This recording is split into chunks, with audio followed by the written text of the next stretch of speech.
Finland, the world's leading producer of icebreaker ships, is constructing a fleet of new vessels for the United States. Now, this is a move that reflects the world's rising focus on the Arctic. But President Trump's rather controversial tactics around Greenland and the tense ties with European partners have only added uncertainty around the Pact.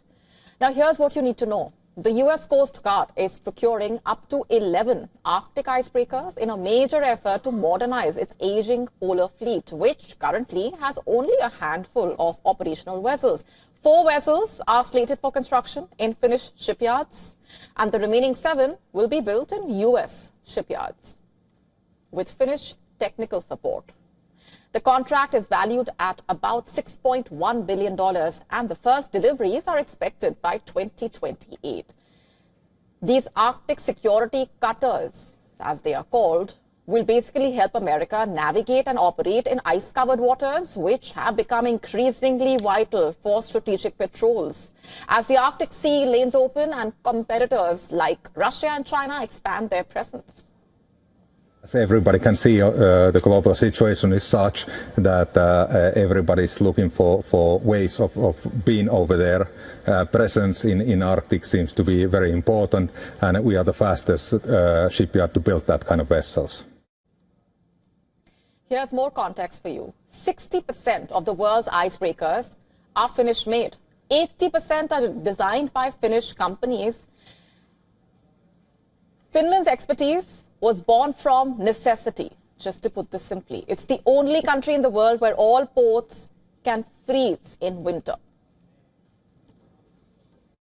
Finland is a global leader in icebreaking, in operating and constructing and designing icebreakers, because we are the only country in the whole world where all the ports may freeze. And of course we are dependent on the foreign trade. Officials say the deal with Finland is a big boost for US national security and strengthens cooperation with a NATO partner. Remember, the Arctic is increasingly seen as a geopolitical frontline for defense, resource access, and shipping routes. However, the broader political backdrop is also complex. President Trump's interest in Greenland has triggered serious diplomatic strain with the European allies. We've been telling you about this. Trump may have backed off over threats of using force and has cut a deal for access to Greenland. Concerns linger in Helsinki and in Europe. Some experts argue that any renewed talk of Greenland could complicate or even imperil the military-industrial agreements, such as this icebreaker deal. Already, America's geopolitical rivals, China and Russia, have been securing their foothold in the Arctic. Things have been heating up. Russia, being an Arctic country, doing it for strategic reasons, of course. China doing it to access huge reserves of natural resources there. Many other countries are also working to enhance their icebreaker fleet. The climate is changing, and it's actually exceptionally warm in the Arctic area right now. It is not possible to sail across the Arctic Sea without icebreakers. And many big nations have interests on the Arctic area right now, and that is why icebreakers are very interesting right now. Now, this move to acquire advanced icebreakers is part of a broader effort by Washington to close its icebreaker gap, a disadvantage compared with Russia's already large fleet and China's growing polar investments. With Arctic sea ice retreating due to climate change, this region is fast becoming more accessible and also increasingly contested for resources and strategic influence. A shocking case has come to light from Ghaziabad in India.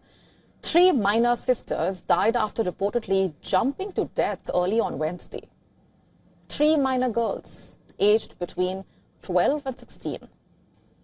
The father of the deceased girls reportedly said he heard screams and the sound of bodies hitting the ground, and when he went to check on them, he found their room locked from inside.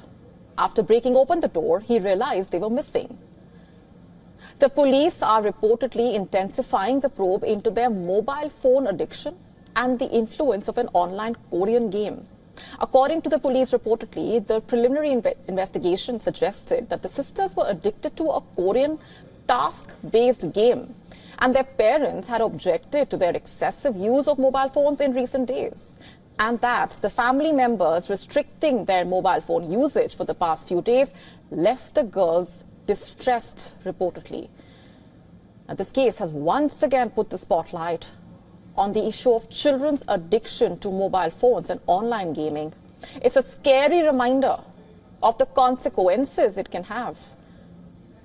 According to the Ghaziabad police, the sisters spent hours on their mobile phones and had not been going to the school for the past couple of years, 2 to 3 years reportedly.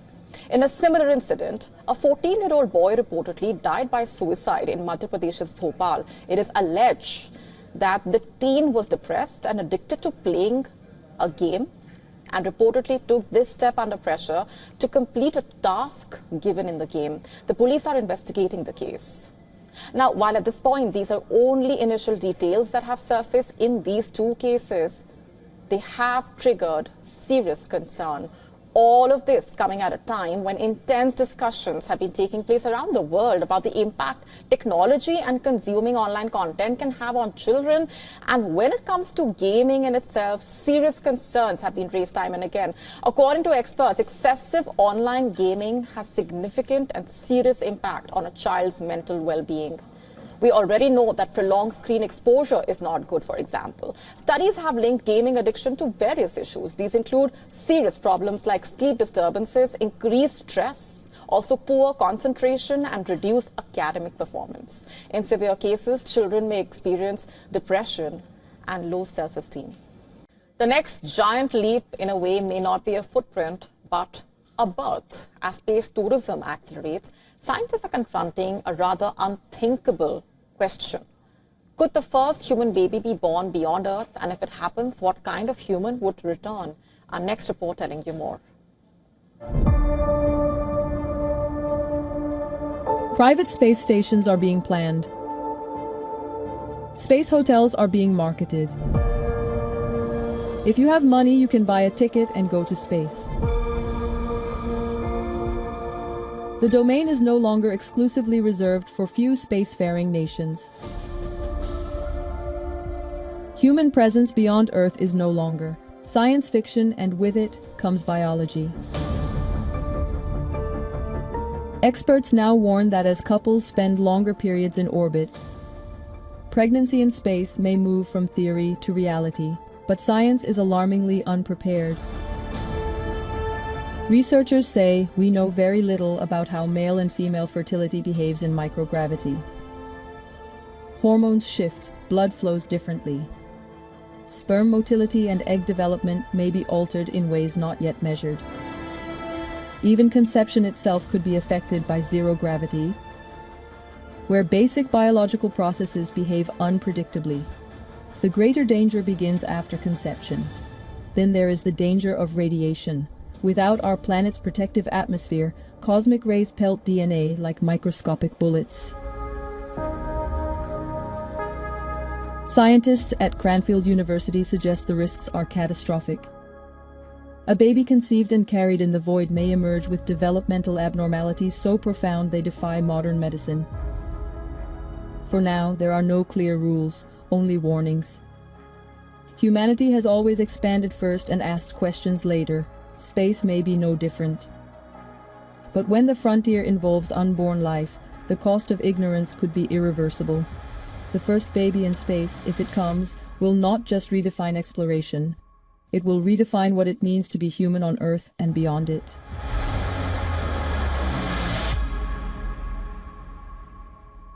To stay up to speed with the latest news, download the WION app and subscribe to our YouTube channel.